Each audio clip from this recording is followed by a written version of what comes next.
हमें एक फैमिली दिखाई जाती है जिनके 3 बच्चे हैं। इनकी सबसे बड़ी बेटी है वॉयलेट। वॉयलेट एक इन्वेंटर भी है। वो अपने टाइम के अंदर हर चीज को इन्वेंट करती रहती है। उसके पास जो भी चीज होती है वो अपने बाल बांधती है और उन चीजों को इस्तेमाल कर कर एक नई चीज बना लेती है। वहीं पर हमें दूसरा कैरेक्टर दिखाया गया है जिसका नाम है क्लाउस। इसने अपने घर में पड़ी हर किताब को पढ़ लिया था। इंटरेस्टिंग बात ये थी कि उसे बुक में लिखी हुई हर बात याद थी और हर पेज नंबर भी याद था। 2 बहन भाइयों की एक और बहन है जिसका नाम है सनी। ये सबसे छोटी और सबसे प्यारी कैरेक्टर है। इसकी सबसे ज्यादा शानदार बात ये थी कि ये हर चीज को चबा जाती थी, चाहे वो फिर कोई लकड़ी हो या फिर किसी टाइल का टुकड़ा। कहानी कुछ आगे बढ़ती है और हमें दिखाए जाते हैं कि बच्चों के पास एक बैंकर पहुंचते हैं। वो बैंकर अब बच्चों के पास आकर ये बताते हैं कि एक बुरे इंसिडेंट की वजह से तुम अपने पेरेंट्स को खो चुके हो। यानी कि वो बताते हैं कि तुम्हारे पूरे घर में आग लग चुकी है जिसका अभी तक कोई रीजन तो नहीं मिला है। तीनों बच्चे उस बैंकर के साथ अपने घर में पहुंचते हैं और देखते हैं कि हर तरफ हर चीज जल चुकी थी और उनके पेरेंट्स भी अब इस दुनिया में नहीं है। क्लाउस जाने से पहले एक रूम में एक दूरबीन को देखता है। ये बैंकर एक फाइनेंशियल बैंकर थे और ये इस फैमिली के पर्सनल बैंकर भी थे।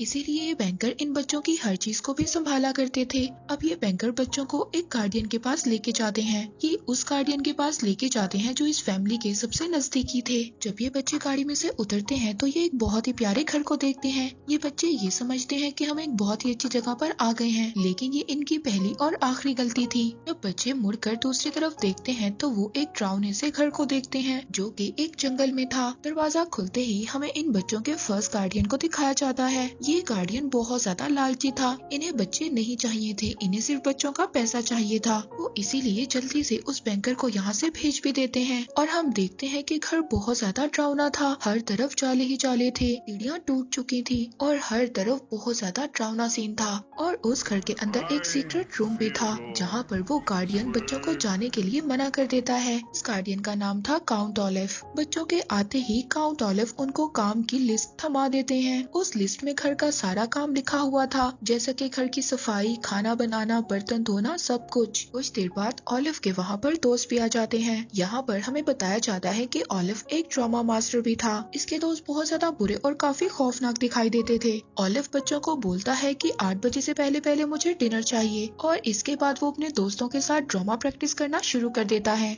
उसकी ड्रामा प्रैक्टिस इतनी ज्यादा बोरिंग थी कि उसके सभी दोस्त वहाँ पर सो जाते हैं। दूसरी तरफ बच्चे जब किचन में जाते हैं तो उनको वहाँ पर चूहे और मरे हुए कीड़ों के अलावा कुछ भी नहीं मिलता। कुछ ना होने के बावजूद और काफी मुश्किलात की वजह से वो बच्चे फिर भी पास्ता रेडी करते हैं। न ज्यादा काम करने के बावजूद फिर भी काउंट ऑलिव बच्चों पर चिल्लाता है और कहता है कि तुम्हें तो बहुत बुरी सजा मिलनी चाहिए। इसी वजह से वो क्लाउस को मारता भी है। बच्चों के साथ पहले ही बहुत बुरा हो चुका था और वो अपने पेरेंट्स को भी खो चुके थे और काउंट ऑलिव भी बच्चों के साथ बहुत ज्यादा बदतमीजी कर रहा था। वॉयलेट तीनों बच्चों में सबसे बड़ी थी। अब वो ये कहती है कि जहाँ पर हम रह रहे हैं वही हमारा घर है। वो अपने बालों को बांधती है और एक छोटा सा एक्सपेरिमेंट करती है। वो वहाँ पर एक छोटा सा हट तैयार करती है जिसमें वो बच्चे बैठे थे और उनके पेरेंट्स की एक पिक्चर भी थी जिसके ऊपर रोशनी डालने से वो टेंट के ऊपर दिखाई दे रही थी। अगले दिन काउंट ऑलिव पहुंच जाता है बच्चों के साथ कोर्ट में और वहाँ पर ये साबित कर देता है कि वो इनका एक लीगल गार्डियन है। वो बच्चों का लीगल गार्डियन बनते ही बच्चों को मारने का सोचता है। वो सिर्फ ये सोच रहा था कि बच्चों को मारने के बाद सारी प्रॉपर्टी उसको मिल जाएगी, इसीलिए वो बच्चों को एक रेलवे ट्रैक पर छोड़ देता है, कार को लॉक कर कर।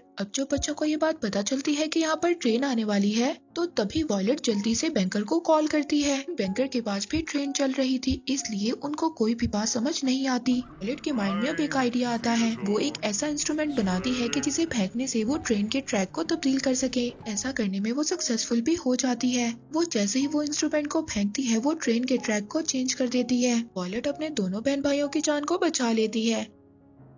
इसके बाद वहाँ पर उनके बैंकर भी पहुँच जाते हैं। वो वहाँ पर आकर ये समझते हैं कि मिस्टर काउंट ऑलिव ने बच्चों को कार चलाने की इजाजत दी है। बच्चे अपने बैंकर को ये समझाने की भी कोशिश करते हैं कि उनके गार्डियन ने उनको मारने की कोशिश की है, लेकिन उनके बैंकर को कुछ भी समझ नहीं आता। ना कि वो बच्चों को मिस्टर काउंट ऑलिव से छुड़वा कर ले आते हैं। इसके बाद वो बच्चों को लेकर पहुँच जाते हैं उनके दूसरे गार्डियन के पास। अब इस दूसरे गार्डियन ने ही बच्चों की देखभाल करनी थी। यहाँ पर बच्चों के साथ इतना बुरा तो नहीं हो सकता था कि जैसे उनके पहले गार्डियन ने उनको मरने के लिए ट्रेन के आगे छोड़ दिया था। ये एक डॉक्टर थे और इन्हें जानवर पालने का बहुत ज्यादा शौक था, खासकर सांपों का। इनके पूरे घर में अलग अलग किस्म के जानवर थे। वो बच्चों को बताते हैं कि कैसे उनके पास इतने ज्यादा सांप आए और उन्हें कितना इन जानवरों से प्यार है। वो वहाँ पर बच्चों को 2 मुंह वाले कोबरा से भी मिलवाते हैं और 3 आंखों वाले मेंढक से भी। फिर वो आखिर में अपने सबसे खास जानवर से मिलवाते हैं। ये एक ब्लैक पाइथन था। वो बच्चों को बताते हैं कि कैसे उन्होंने अपने दोस्तों के साथ मिलकर इसको पकड़ा था। वो बताते हैं कि ये दुनिया का सबसे ज्यादा फ्रेंडली जानवर है,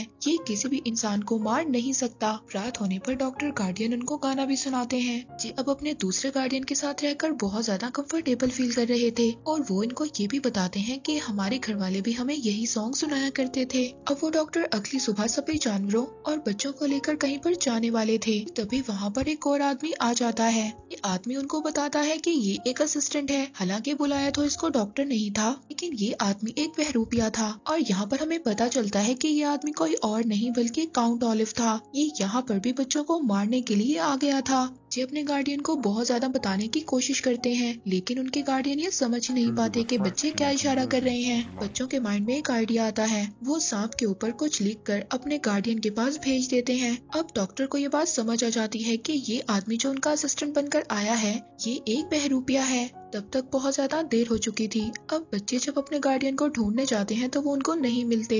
अब उन बच्चों को ये बात पता चल गई थी कि उनके गार्डियन इस दुनिया में नहीं रहे। पुलिस की इन्वेस्टिगेशन और काउंट ऑलिव के बयान से ये पता चलता है कि डॉक्टर गार्डियन को किसी और ने नहीं बल्कि उन्हीं के ब्लैक पाइथन ने मारा था। बच्चे इस बात पर ऑब्जेक्शन करते हैं, कहते हैं कि वो जानवर इतना अच्छा है, वो उन्हें मार ही नहीं सकता। इस बात को कोई भी पुलिस वाला या बैंकर नहीं मानता। तभी यहाँ पर एक मिरेकल होता है। अब छोटी सी सनी पहुँच जाती है उसी ब्लैक पाइथन के पास। अब सभी यहाँ पर ये देखकर हैरान हो जाते हैं कि इतना बड़ा दिखने वाला सांप उस बच्चे को काट नहीं रहा था बल्कि उसके साथ खेल रहा था। अब वहाँ पर पुलिस वालों को और बैंकर को ये बात पता चल जाती है कि ये आदमी काउंट ऑलिव ही है। जब वो उसको पकड़ने वाले थे उससे पहले ही वो वहाँ से भाग जाता है। बच्चों का दूसरा गार्डियन भी मर चुका था। अब बैंकर के पास जो बच्चों की तीसरी गार्डियन थी वो थी एक लेडी। बैंकर बच्चों को ऐसी जगह पर ले जाते हैं, वहाँ पर वो घर पानी के ऊपर बना हुआ था। अब उस घर में से एक लेडी निकलती है, ये बच्चों की तीसरी गार्डियन थी। बच्चों को देखते ही उनकी फैमिली के बारे में पूछती है। वो लेडी अब सभी बच्चों को अपने घर के अंदर बुला लेती है। वो लेडी उन तीनों बहन भाइयों को हर बात समझाती है। वो बच्चों को समझाती है कि इस चीज को टच मत करना, ये तुम्हें मार देगी। या फिर फ्रिज की तरफ मत जाना, वो तुम्हें अपने नीचे दबा देगा। उस झूमर के नीचे मत जाना, वो तुम्हारे ऊपर गिर जाएगा। हो सके तो किसी डोर के हैंडल को भी मत टच करना, अगर वो टूट गया तो वो तुम्हारी आंखों के अंदर लग सकता है। वो लेडी हर बात से डरा करती थी। वो ये सोचती थी कि आज नहीं तो कल इन चीजों से वो मर जाएगी।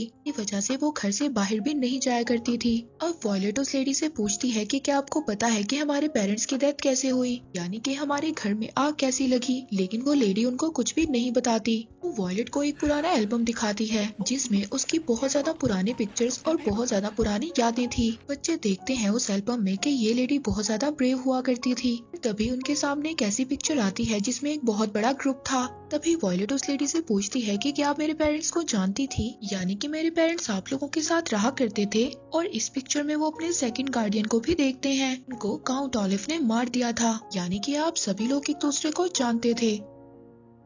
पर तभी वो लेडी उस एल्बम को बंद कर देती है और उसके बारे में बात करना भी बंद कर देती है। इसके बाद वो लेडी बच्चों को एक रूम में लेकर जाती है। यहाँ पर एक बड़ी सी कांच की विंडो थी। उस कांच की विंडो में से एक बड़ा सा समंदर नजर आता था। वो बच्चों को यहाँ पर अपने हस्बैंड की डेथ का भी बताती है कि कैसे उसके हस्बैंड की डेथ हो गई थी और उसके हस्बैंड को जोंक ने खा लिया था, जो कि इंसानों को सूंघ सकती है। इसके बाद अगले दिन बच्चे अपनी गार्डियन को लेकर मार्केट में जाते हैं और यहाँ पर एक और आदमी आ जाता है। ये एक कैप्टन था। कैप्टन उस लेडी से मीठी मीठी बातें करता है और उन्हें अपनी बातों में फंसा लेता है और बच्चे एक मिनट में पहचान लेते हैं कि ये तो काउंट ऑलिव है, ये फिर से हमें नुकसान पहुंचाने के लिए आए हैं। बच्चे अपने गार्डियन को बहुत ज्यादा समझाने की कोशिश करते हैं। वो कहते हैं कि आप समझ जाएं, इन्होंने पहले भी हमारे गार्डियन को मार दिया था और ये अब भी हमें मारने आए हैं। मगर वो गार्डियन उनकी कोई भी बात नहीं सुनती। और वो कैप्टन यानी कि काउंट ऑलिव को अपने साथ घर ले जाती है। घर पहुंचकर जब बच्चे अपनी गार्डियन को ढूंढते हैं तो उस वक्त तक काफी ज्यादा देर हो चुकी थी। वो देखते हैं कि वही शीशे वाली विंडो टूटी हुई थी और वहाँ पर एक सुसाइड नोट भी लिखा हुआ था। जब वो उस नोट को पढ़ने की कोशिश करते हैं तो उनको पता चलता है कि इस नोट में तो काफी ज्यादा ग्रामर मिस्टेक है, मगर वो यहाँ पर ये बात सोचते हैं कि उनकी गार्डियन तो कभी भी ग्रामेटिकल मिस्टेक नहीं करती थी। यहाँ पर हमें ये बात पता है कि क्लाउस को बुक्स के बारे में काफी ज्यादा इन्फॉर्मेशन थी। वो वॉयलेट को बताता है कि अगर कोई ग्रामर मिस्टेक कर रहा है तो इसका मतलब ये है कि वो हमें कुछ बताने की कोशिश कर रहा है। गार्डियन हमें कोई ना कोई चीज बताना चाहती है और तब उन्हें पता चलता है कि यहाँ पर उन्होंने एक केव का नेम लिखा था, यानी कि वो एक जगह पर छुपी हुई है और मरी नहीं है। इसके बाद वहाँ पर एक बहुत बड़ा तूफान आता है, हर तरफ से हर सामान उड़ रहा था। जैसा कि उनकी गार्डियन ने बताया था बिल्कुल सेम वैसे ही हो रहा था। गैस की टैंकी लीक हो गई थी, किचन से गैस निकलने लगी थी, जिसकी वजह से एक दरवाजे का हैंडल भी ऑलमोस्ट टूट चुका था, यानी कि वो हैंडल टूटकर उनकी आंखों में लगने वाला था। फ्रिज भी उस तूफान की वजह से उनके ऊपर गिरने वाला था। वो बच्चे तूफान से बचने के लिए जमीन पर लेट जाते हैं और जब तूफान रुक जाता है तो वो बच्चे देखते हैं कि वो मरे नहीं थे, वो अभी भी जिंदा थे। वो देखते हैं कि उनका घर 2 पार्ट्स में डिवाइड हो गया है और वो सिर्फ एक लकड़ी के टुकड़े के सहारे पर खड़े हुए हैं। इस ज्यादा खौफनाक चीजों का सामना करने के बावजूद वो अभी तक नहीं हारे थे। अब वो एक भारी सी चीज को उस लकड़ी पर मारते हैं ताकि वो लकड़ी का टुकड़ा झूल कर दूसरी तरफ जा सके और वो कूदकर जमीन पर पहुंच पाए। वो वहाँ पर आकर एक बोट में बैठते हैं और उस जगह पर जाने लगते हैं जहाँ पर उनकी गार्डियन अभी भी जिंदा थी। उस गुफा में पहुंचने के बाद अपनी गार्डियन को आवाज लगाते हैं, जिसके बाद उनकी गार्डियन उनके पास आ जाती है। वो बच्चे अपनी गार्डियन से पूछते हैं कि आपके साथ क्या हुआ था, तो वो बच्चों को बताती है कि वो बहुत बड़ा जल्लाद था, उसने जबरदस्ती मुझसे वो नोट लिखवाया था। बच्चे अपनी गार्डियन को कहते हैं कि हम यहाँ पर आपको लेने आए हैं। पहले तो उनकी गार्डियन मना कर देती है, लेकिन फिर वो बच्चों के साथ जाने के लिए तैयार हो जाती है। अभी वो समंदर के दरमियान में ही थे, पर तभी वहाँ पर एक जोंक ने उनकी बोट पर अटैक कर दिया था। वहाँ पर पानी में से सभी जोंक उनकी बोट के अंदर आने लगी थी। तभी उन्हें अपनी तरफ एक और बोट आती हुई दिखाई देती है। अब उस बोट से हेल्प लेने के लिए जोर जोर से चिल्लाते हैं। ये बोट किसी और की नहीं बल्कि काउंट ऑलिव की थी। वो फिर से बच्चों के पास पहुँच गया था। वो उनकी गार्डियन का हाथ पकड़ता है और कहता है कि मैं तुम्हें छोड़ दूंगा।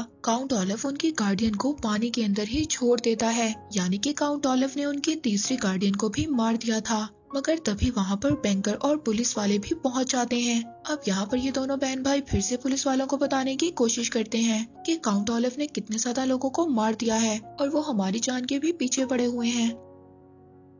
लेकिन वो बैंकर बिल्कुल भी बच्चों की बात नहीं मानते। अब यहाँ पर काउंट ऑलिव उन सबको अपने ड्रामा के लिए इनवाइट करता है। बच्चों को यहाँ पर समझ नहीं आ रही थी कि आखिर ये क्या करना चाहता है, पर तभी क्लाउस को पता चलता है कि ये एक बुक की वजह से ऐसा कर रहा है। क्लाउस अपनी बहन को बताता है कि अगर हम दोनों की शादी अलग अलग हो जाती है तो हम दोनों अपनी प्रॉपर्टी के लिए लीगल नहीं है। तभी उन्हें ये बात समझ आती है कि काउंट ऑलिव एक प्लानिंग कर रहा है, यानी कि वो वॉयलेट से शादी कर लेगा और जैसे ही वो वॉयलेट से शादी करेगा तो उसकी सारी प्रॉपर्टी उसके नाम हो जाएगी। वॉयलेट उससे शादी करने के लिए मना कर देती है और कहती है कि कोई भी तुम्हारी इस ड्रामा पर यकीन नहीं करेगा। कहती है कि जब तक शादी एक लीगल जज के सामने नहीं होती तब तक शादी नहीं मानी जाती। तभी काउंट ऑलिव उसको कहता है कि ये बात तो मैंने पहले ही से सोच रखी थी, इसलिए मेरी नेबर यहाँ पर मुझे हेल्प करने के लिए आई है। उसको तो यही लगेगा कि वो एक ड्रामा का हिस्सा है। यहाँ पर वॉयलेट बिल्कुल काउंट ऑलिव को मना कर देती है कि मैं ऐसा बिल्कुल भी नहीं करने वाली। पर तभी यहाँ पर काउंट ऑलिव एक बुरी हरकत करता है।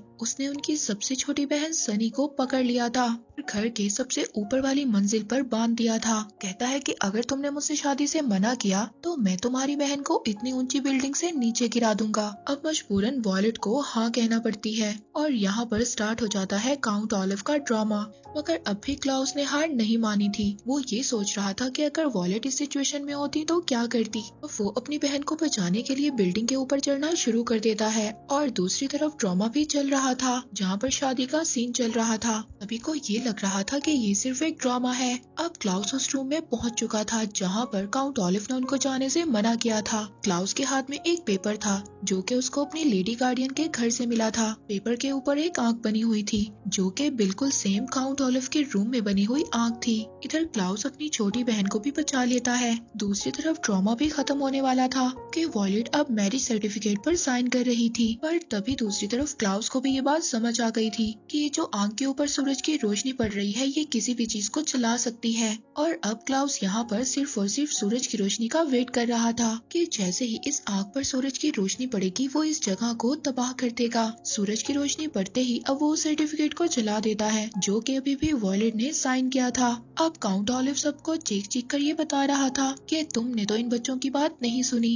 ये बच्चे तो कब से कह रहे थे कि सबके पीछे मेरा ही हाथ है और मैंने ही सबको मारा है। अब उस सर्टिफिकेट के जलते ही स्टेज पर हर आदमी आ जाता है जो कि उस ड्रामे का हिस्सा बना हुआ था और इसके बाद काउंट ऑलिव को सजा हो जाती है। अब काउंट ऑलिव की रियल सजा से पहले जज उसे वही सारी सजा देता है जो इन बच्चों ने अब तक बर्दाश्त किया था, यानी कि काउंट ऑलिव को सबसे पहले एक ट्रेन की पटरी पर बांध दिया जाता है, फिर चौक से भरी हुई बोट के अंदर भी छोड़ दिया जाता है। इसी के साथ उसे सांपों से भरी हुई जगह पर भी रखा जाता है। दूसरी तरफ बैंकर के पास अभी भी बच्चे थे जिनका अभी तक ना तो कोई गार्डियन था ना ही कोई ऐसा इंसान जो उनका ख्याल रख सके। बैंकर उनको कहते हैं कि जाने से पहले मैं तुम्हें एक ऐसी जगह पर लेकर जाना चाहता हूँ। उन बच्चों के बैंकर उनको ले जाते हैं उनके घर पर जो कि पूरी तरह से जलकर बर्बाद हो गया था। जब बच्चे अपने घर में पहुँच जाते हैं तो वहाँ पर क्लाउस को एक लेटर मिलता है जो कि उनके पेरेंट्स ने लिखा था। लेटर आने में काफी ज्यादा देर हो चुकी थी लेकिन उस लेटर के आने से पहले ये घर पूरी तरह से जल चुका था और उनके पेरेंट्स की भी डेथ हो गई थी। वॉयलेट और क्लाउस वो लेटर पढ़ते हैं और इसी के साथ ही यहाँ पर इस सीरीज का एंड हो जाता है।